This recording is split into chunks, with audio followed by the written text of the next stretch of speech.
Esta noche comparto el testimonio de un hombre que no le teme a los cementerios porque trabaja en uno. Un oficio que requiere paciencia, cuidado y una cierta costumbre a lo inexplicable.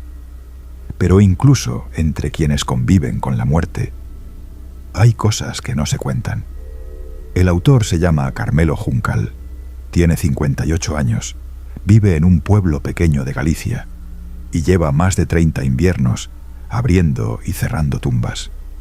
Pero aquella semana, hace ya unos años, algo ocurrió en el bloque número 4. Algo que, según sus palabras, no tiene explicación sin enterrar también la razón.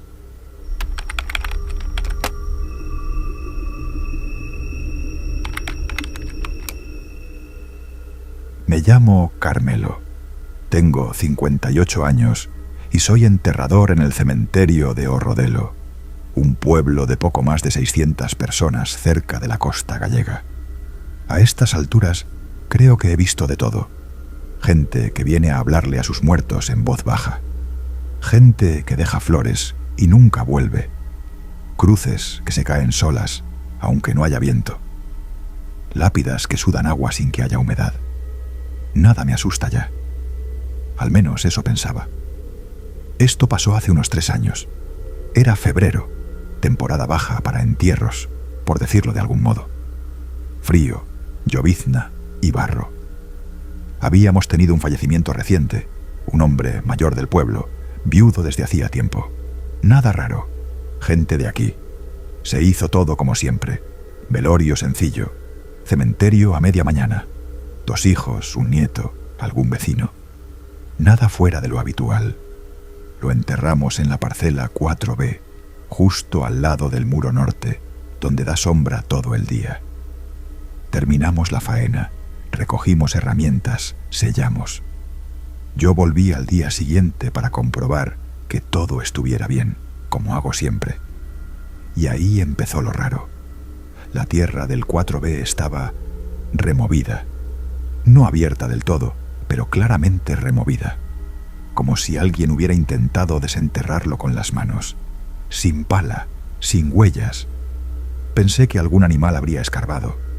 No es tan extraño. Volví a tapar, apreté bien. Avisé al hijo por si querían poner una piedra encima hasta que llegara la lápida. Me dijeron que no, que lo dejara así. Y a la mañana siguiente, la tumba estaba abierta otra vez. No era una tumba abierta por completo, no os imaginéis una escena de película. Era más sutil. La tierra no estaba volcada, sino hundida, como si algo desde dentro hubiera presionado hacia arriba y luego se hubiera detenido. La superficie estaba cuarteada, como seca, pero debajo se notaba suelta. Lo primero que pensé fue en un problema de compactación, que con la lluvia el peso no se había repartido bien y el terreno cedió. Así que volví a echar tierra, esta vez más apretada, y me aseguré de dejar la superficie nivelada. Pasé por allí a última hora antes de irme. Todo estaba bien, y sin embargo, al volver a primera hora del día siguiente, otra vez lo mismo, hundimiento. Pero esta vez la tierra parecía haber sido levantada desde un lateral, no como un colapso, sino como una especie de empuje, y ahí ya me mosqueé. Inspeccioné alrededor. Ninguna huella, ni humana ni animal, nada. El resto del cementerio intacto, solo la 4B, otra vez. No lo dije a nadie. ¿Qué iba a decir? Que una tumba no se quedaba cerrada. En un pueblo pequeño, esas cosas corren rápido, y no quería ser el enterrador que mete miedo a los vecinos. Volví a taparla, más profundo aún. Puse unas piedras grandes encima, no decorativas, piedras de carga, de las que usamos para sujetar los cubrenichos cuando hay viento. Al día siguiente me acerqué con desgana, esperando lo que me temía. Y sí, otra vez removida. Y lo peor, una de las piedras estaba apoyada de lado, como si alguien la hubiera levantado con cuidado y vuelto a dejar. Empecé a pensar si alguno de los hijos estaba trastornado o si alguien del pueblo tenía cuentas pendientes. Pero no cuadraba. Nadie se mete 3 noches seguidas en un cementerio cerrado, sin herramientas, sin hacer ruido, para escarbar con las manos y volver a cubrir. No tenía sentido. Y entonces, al acercarme más, vi lo que me hizo dejar caer la pala. Había marcas por dentro de la tierra, contra la losa. No de manos, de uñas. Me agaché para mirar mejor. La tierra, suelta pero húmeda, dejaba ver algunas líneas irregulares, superficiales. No era una raíz, ni una rama. Eran trazos rectos, paralelos, como los que deja alguien al rasgar algo sin fuerza. 4 líneas, repetidas. Me quedé congelado un segundo, con la cara a medio metro del suelo, escuchando mi respiración y el leve goteo de agua desde los cipreses. Y en ese silencio me sentí observado. Miré alrededor, pero no había nadie. Solo las lápidas viejas, el sonido lejano de un tractor y el crujir de mis propias botas al moverme. No quise mirar más. Cogí la pala y tapé la tumba una vez más. Esta vez lo hice con rabia. Apreté la tierra como pude, clavé estacas de madera, no sé por qué, como si eso fuese a sujetarla. Cuando terminé, me quedé ahí de pie un rato, observando el resultado. Pensé incluso en dormir allí, montar una tienda, quedarme a vigilar. Esa noche me la pasé en vela. No volví al cementerio. Tenía un malestar que no sabía describir, como si alguien me hablara sin hablarme, como si la tierra del 4B se me hubiera metido debajo de las uñas. Volví a primera hora del día siguiente y al llegar, la tumba estaba perfectamente cerrada. Ni un movimiento, ni una marca, como si no hubiese pasado nada. Pero en la parte superior, sobre la tierra compacta, había algo apoyado con cuidado, un pañuelo de tela, blanco, antiguo, doblado con perfección. No llevaba barro, ni polvo, solo una cosa bordada a mano en un hilo casi invisible. Estoy bien. No toqué el pañuelo. Me quedé mirándolo largo rato, como si fuera un animal dormido. Había algo íntimo en él, algo que no encajaba con todo lo anterior. No era una amenaza, no era una advertencia, era un mensaje. ¿Pero para quién? Pensé que tal vez uno de los hijos había venido de madrugada, que era su forma de cerrar el duelo. Pero no me cuadraba. Nadie viene al cementerio sin avisar. No cuando hay tanta tensión alrededor de una tumba que no se deja cerrar. Y además, nadie sabía de las veces que la había vuelto a tapar. Solo yo. Guardé el pañuelo en una bolsa. No se lo conté a nadie. Esa tarde hablé con el cura del pueblo, sin entrar en detalles. Le pregunté si alguna vez había oído de tumbas que se abren solas. Me miró serio y me dijo una frase que me inquietó más de lo que esperaba. A veces, cuando uno no quiso irse, la tierra lo sabe antes que nosotros. Esa noche volví al cementerio, solo, no con intención de vigilar, sino de escuchar. Me senté a unos metros de la tumba del 4B, con la linterna apagada. No hacía frío, no había viento. El silencio era total, y entonces lo oí. No un susurro, no un lamento, una respiración, larga, profunda, desde dentro de la tierra. No era agónica, no pedía ayuda. Era una respiración tranquila, como de alguien que, después de varios días inquieto, por fin había encontrado descanso. No me acerqué, no dije nada. Solo me levanté, me quité el gorro y le dije en voz baja: «Vale, ya no toco más». Desde aquella noche no volví a tocar la tumba del 4B. No porque me diera miedo, sino porque sentí, con una certeza que no sé explicar, que ya estaba cerrada de verdad. No por la tierra, no por la losa, sino por dentro. Un par de días después, vino uno de los hijos del difunto a dejar flores. Me preguntó si todo estaba bien, si había habido algún problema. Le dije que no, que había sido un entierro limpio, que todo estaba en orden. Y entonces me dijo algo que aún hoy me da vueltas. Mi padre nunca quiso que lo enterraran. Siempre decía que no quería quedarse aquí, que no le gustaba este sitio. Le pregunté por qué. Me encogió los hombros. Decía que aquí hasta los que descansan se oyen. Desde entonces paso por la 4B como paso por cualquier otra tumba. Pero cada vez que clavo el rastrillo en esa zona, hago una pequeña pausa.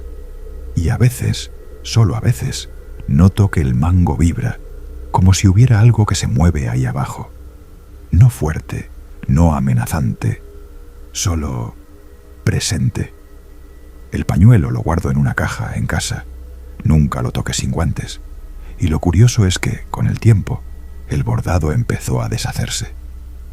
Como si la tela supiera que el mensaje ya no hacía falta. Como si decir «estoy bien» fuese algo que solo se puede escribir desde el lado equivocado de la tierra.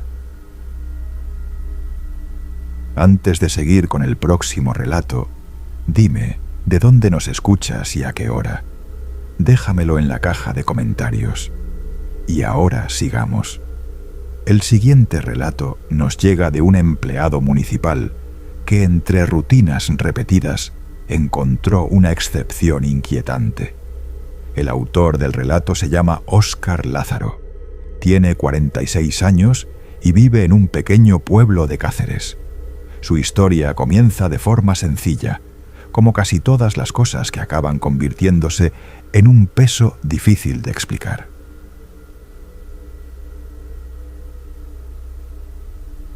Hola, me llamo Óscar y soy trabajador del Ayuntamiento de Valdeobispo desde hace más de 20 años. Hago un poco de todo. Arreglo aceras, limpio zonas comunes, cambio farolas. Y desde hace unos años también tengo las llaves del cementerio. No es nada raro en un sitio como este. Somos 4 gatos y al final todo se reparte entre los mismos. A mí nunca me dio cosa ir allí, ni de noche, ni solo. Siempre he sido muy racional, hasta hace un par de meses. Todo empezó un lunes cualquiera, de esos en los que no pasa nada. Volvía a casa en la furgoneta del ayuntamiento después de terminar una reparación de alcantarillado cerca del polideportivo. Pasé por la carretera que bordea el cementerio, como hago muchas veces.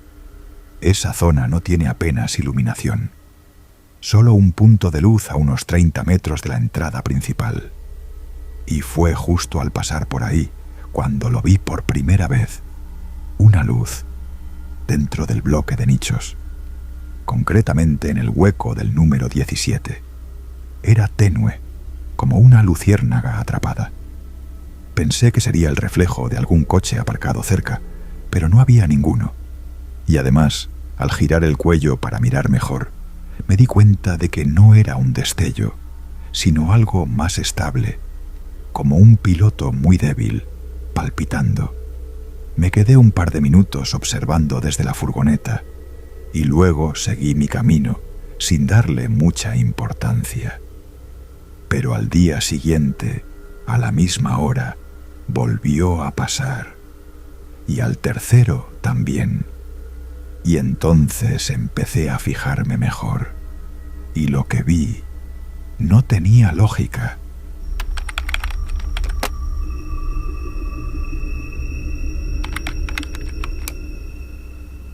Me bajé de la furgoneta y caminé hasta la verja. La luz seguía ahí, un parpadeo leve, como si respirara. Ni blanca ni amarilla. Más bien un tono cálido, enfermizo, como de bombilla de bajo voltaje a punto de fundirse. Pero allí no hay bombillas. Nunca las ha habido. El nicho 17 está en la tercera fila del bloque norte, uno de los más antiguos del recinto. Y esa parte, por presupuesto o por olvido, no tiene instalación eléctrica. Lo sé porque yo mismo estuve presente cuando se cambió el cuadro eléctrico del cementerio, hará unos 8 años. Las únicas luces que hay están pegadas a la capilla y a la entrada, nada más. Intenté hacerme el valiente. Saqué las llaves, entré, subí la pequeña escalera metálica y me planté frente al nicho. La luz se apagó al instante. Así, de golpe, como si supiera que me acercaba. Toqué la piedra del nicho. Fría, muy fría.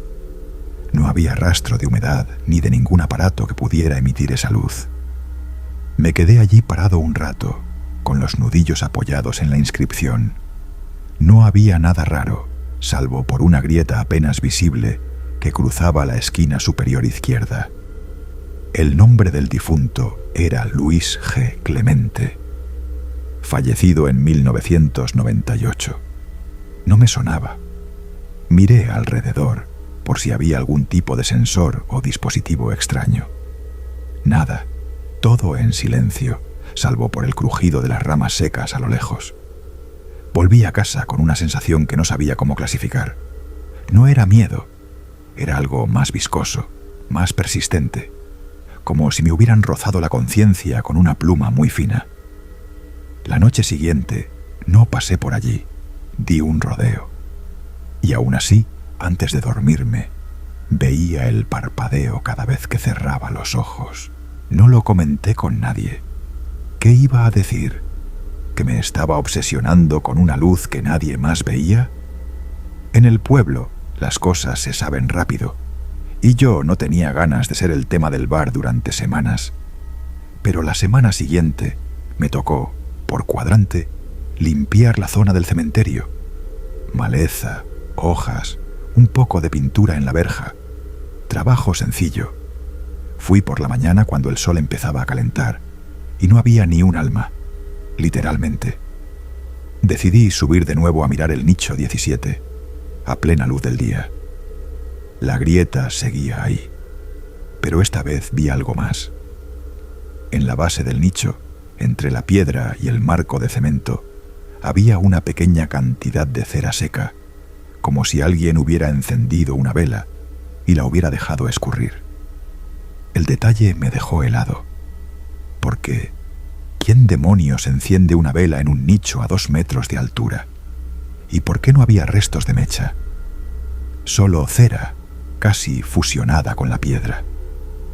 Pregunté por curiosidad a la encargada del registro, una mujer mayor que lleva allí desde que se inauguró el nuevo cementerio en los 90.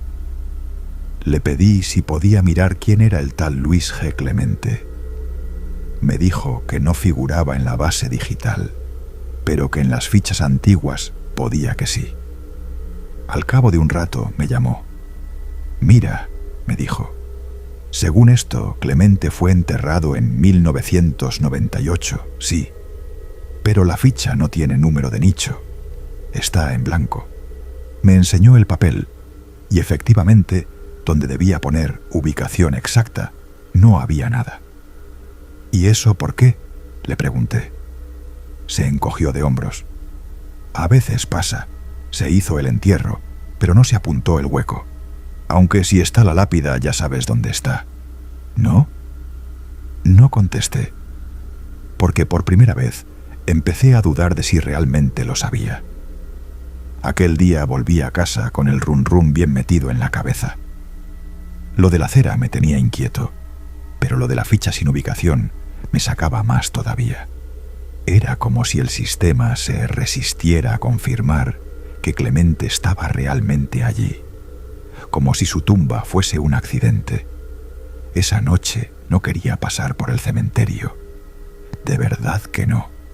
Pero justo antes de girar en la rotonda, algo me impulsó a seguir recto. Era tarde, cerca de las 11. La luz de la furgoneta abría una franja tímida en la oscuridad rural. Y ahí estaba otra vez, la luz, parpadeando dentro del nicho 17. Frené, apagué el motor y me quedé sentado sin saber si bajarme o arrancar de nuevo. El corazón me latía en el cuello. Entonces, lo juro por lo más sagrado, vi una sombra moverse dentro del hueco.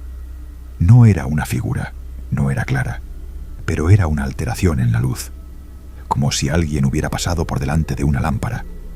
Y luego se fue, como absorbida por la piedra. Me temblaron los dedos, pero bajé. Me acerqué andando, lento, con el móvil encendido como linterna. Cuando llegué al bloque, la luz ya no estaba, ni la sombra, pero la cera había vuelto a aparecer, esta vez más líquida, como si acabara de caer. Toqué la lápida con la palma desnuda, y entonces sentí algo, un calor, no abrasador, no físico. Era como si algo me empujara hacia adentro, una presión inversa, una especie de atracción de la que me costó despegar la mano. Volví al coche temblando. Esa noche no dormí. Los días siguientes estuve enfermo. No sabría decir por qué. No tenía fiebre, ni vómitos, ni nada concreto, pero estaba agotado, como si me hubieran drenado algo. Cada vez que cerraba los ojos, soñaba con un pasillo largo lleno de nichos apagados y al fondo el número 17 brillando solo, con esa luz de cera que palpitaba como un corazón débil. Al tercer día me llamó mi jefe directo. «Oscar, ¿te importaría encargarte de limpiar el cementerio esta semana? El chico nuevo ha pedido que lo cambien. Dice que no se encuentra cómodo allí». Le dije que no, que lo sentía, que si quería me encargaba de las farolas, del parque, de lo que fuera. Pero allí no volvía, no me creyó. Supongo que nadie me creería, pero no me importó. Desde entonces no he vuelto a pasar por la carretera del cementerio. Cambio de ruta, incluso si me hace llegar tarde. Y cada vez que lo sueño, la luz del nicho parpadea más rápido. La última vez que miré, desde muy lejos, me pareció ver que la lápida ya no estaba puesta, como si alguien la hubiese retirado desde dentro. Y no quiero comprobarlo. De verdad que no. La tercera historia nos la escribe una persona que se llama Marcial Cebrián y vive en un pueblo de apenas 300 habitantes en la provincia de Valladolid. Esto fue lo que nos envió.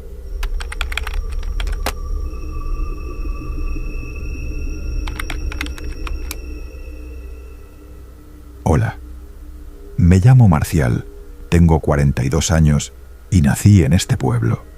Nunca me fui. Trabajo como electricista por cuenta propia y tengo 2 hijos pequeños. Somos una familia normal, de esas que apenas tienen cosas raras que contar, pero hay una excepción, y es el cementerio. Aquí el cementerio está a las afueras, como en muchos pueblos, junto a una carretera comarcal y un pinar. Es pequeño, unos 120 nichos y unas 40 tumbas en tierra. No tiene horarios ni vigilancia, solo una verja de hierro oxidada que nunca cierra bien del todo.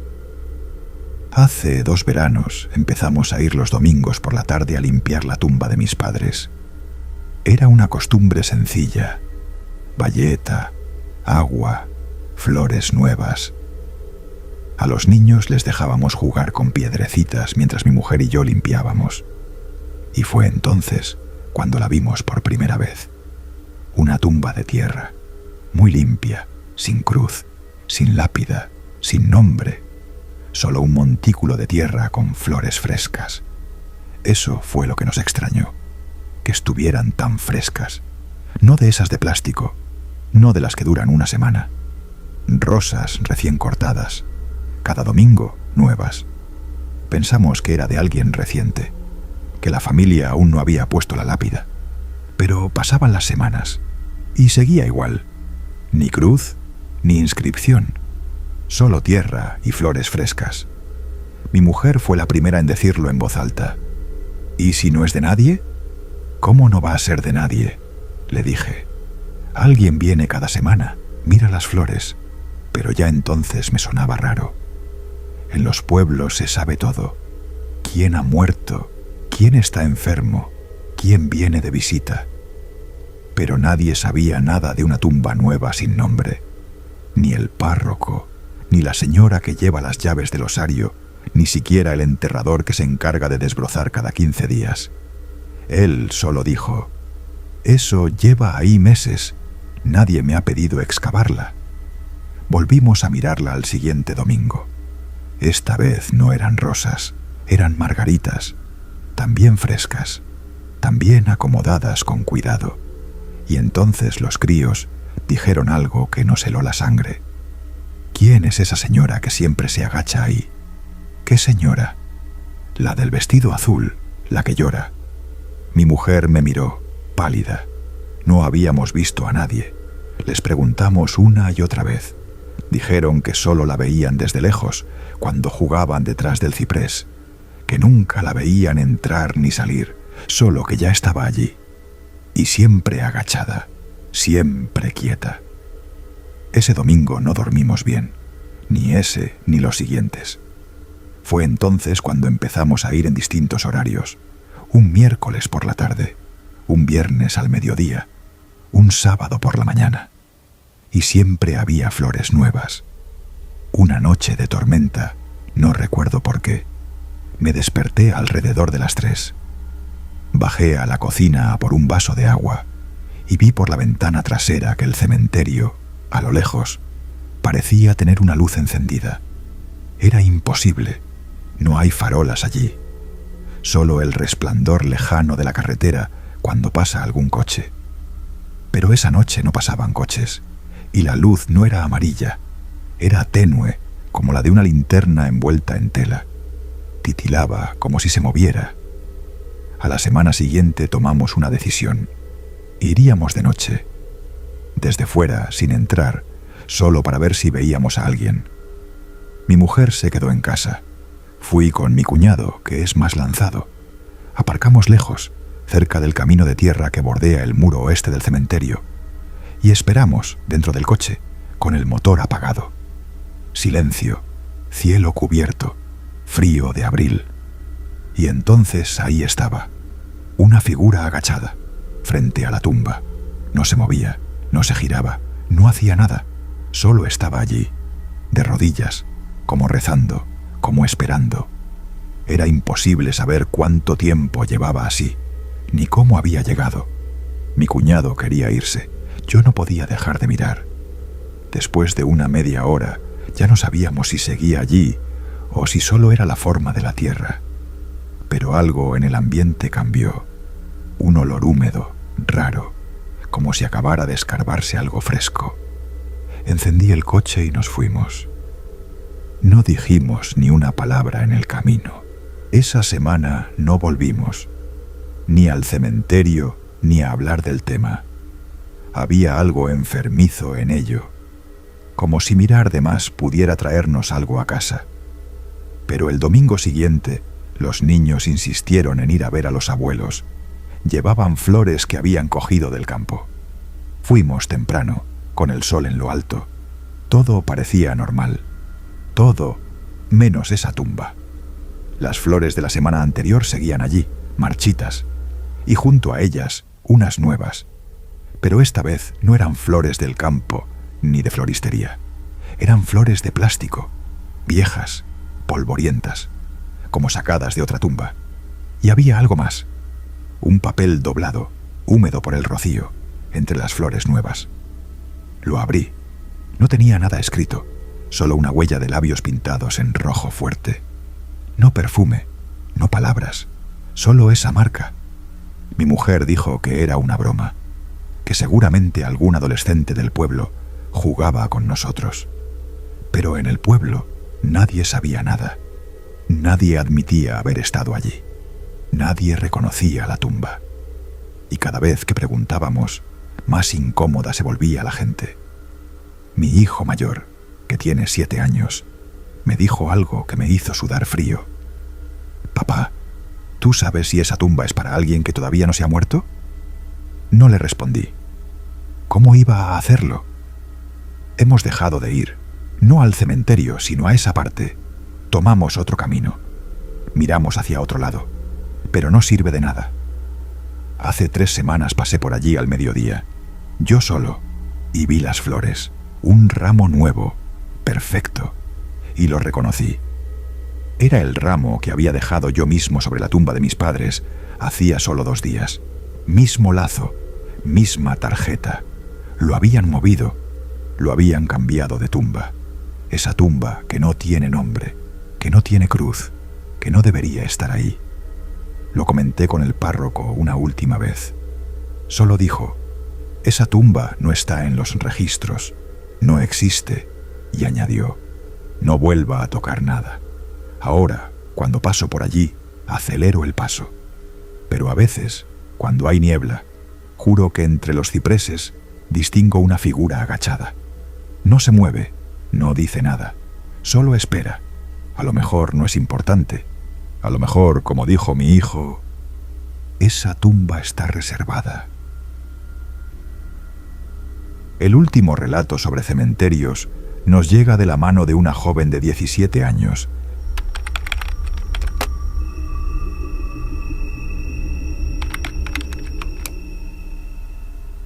Hola, me llamo Valeria, tengo 17 años, y si te soy sincera, nunca me ha pasado nada raro. Hasta hace unos meses. Estoy en 2º de bachillerato y, como el instituto no está en mi pueblo, todos los días cojo el bus a Soria capital. Pero los fines de semana prefiero estudiar aquí. En mi casa no se puede. Mi hermano pequeño grita: la tele está siempre puesta y mi madre no deja de pasar el aspirador. Así que hace un tiempo empecé a estudiar fuera. Primero lo hacía en la biblioteca municipal, pero abre pocas horas, y cuando descubrí que el cementerio estaba abierto hasta las 8, me pareció perfecto. Sí, suena raro, pero aquí no hay nadie. Hay bancos, hay sombra y sobre todo hay silencio. El banco bajo los cipreses, justo al lado del muro sur, es el mejor. Ahí no pasa nadie. Me llevaba mis apuntes, mis auriculares, a veces un termo con café, y pasaba ahí la tarde entera. Lo juro, no había nada raro. Hasta la 3ª semana. Esa vez estaba repasando historia. Me fui al baño del bar de enfrente y dejé todo en el banco, como siempre. No tardo ni 5 minutos, pero al volver, algo se había movido. Mis bolígrafos ya no estaban alineados. El cuaderno de mates estaba cerrado cuando lo había dejado abierto por la mitad. Pensé que era cosa mía. Me senté otra vez. Seguí estudiando. Pero al rato volví a notarlo. Un leve movimiento. Como si el banco crujiera por detrás de mí, sin que yo me moviese. No le di importancia. Pensé que igual era el viento, aunque no soplaba, o que el banco estaba mal anclado al suelo. Pero al día siguiente volví y decidí fijarme más. Dejé un bolígrafo en equilibrio sobre la tapa del termo y marqué el borde del cuaderno con una pequeña hoja seca. Me fui otra vez al baño, sin prisa, y cuando regresé, todo estaba igual, menos una cosa. El banco estaba desplazado unos centímetros hacia atrás. Solo eso, ni una marca, ni huellas, ni nadie en el recinto. A esa hora, los únicos vivos ahí éramos yo y un gato callejero que a veces cruzaba por los nichos antiguos. No se lo dije a nadie. Era absurdo. Sentí incluso vergüenza de contarlo. Volví ese domingo, ya con una mezcla rara de costumbre y vigilancia. Y pasó algo más. Estaba estudiando cuando, sin razón, me entró un frío repentino, como una ráfaga de aire que no venía de ningún sitio. Me puse la chaqueta y al agacharme a recoger el termo, vi algo debajo del banco, un papel doblado. Pensé que sería basura, pero lo cogí. Estaba limpio. Lo abrí y no era mío. Solo tenía escrita una frase, con letra clara, pequeña. No te sientes aquí, por favor. Me quedé sentada con el papel entre las manos un buen rato. No sabía cómo reaccionar.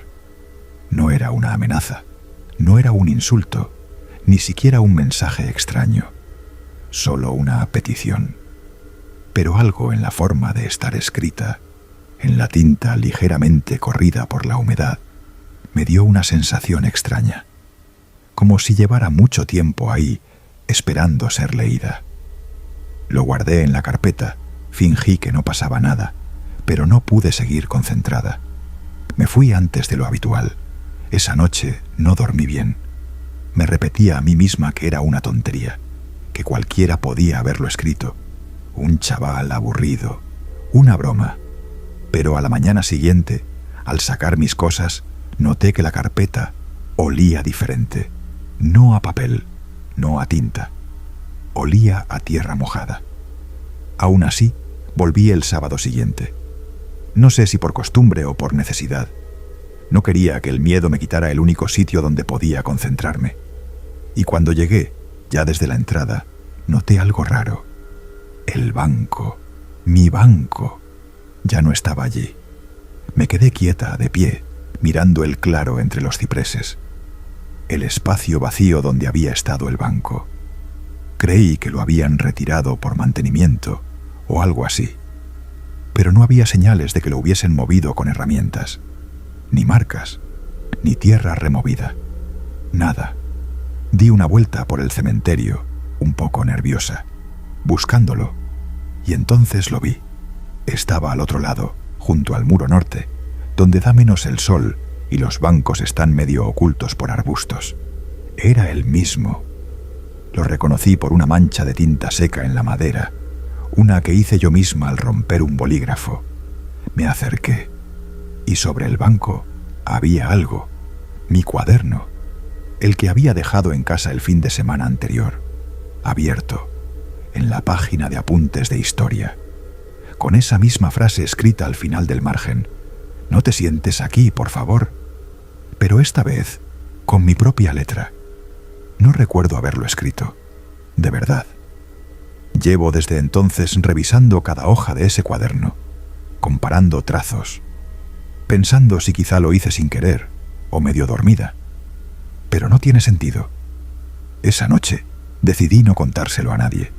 Solo volví al cementerio una vez más, de día. Entré, recorrí el camino entre los nichos, pasé junto al banco desplazado y seguí hasta el pequeño almacén de herramientas donde a veces veía al encargado. Él estaba allí, viejo, lento, con un mono azul que parecía tener más años que el propio muro. Le pregunté por el banco, si lo habían movido ellos. Me miró raro. ¿Qué banco? El que estaba bajo los cipreses, donde solía sentarme. Se quedó un segundo en silencio, luego desvió la mirada hacia el muro sur. Ese banco lo quitamos hace 3 años. Se pudrió entero, lo tiramos a la quema. Tragué saliva. Pero yo lo usé hasta hace unas semanas. No me respondió. Se encogió de hombros y dijo: «Pues igual fue otro. Desde entonces ya no he vuelto, ni al cementerio, ni a estudiar al aire libre. Pero a veces, cuando paso cerca, me da por mirar entre los cipreses. Y juro que en ciertos días nublados, justo cuando el viento se detiene por completo, veo un banco y alguien sentado en él, inmóvil, mirando hacia donde yo estoy».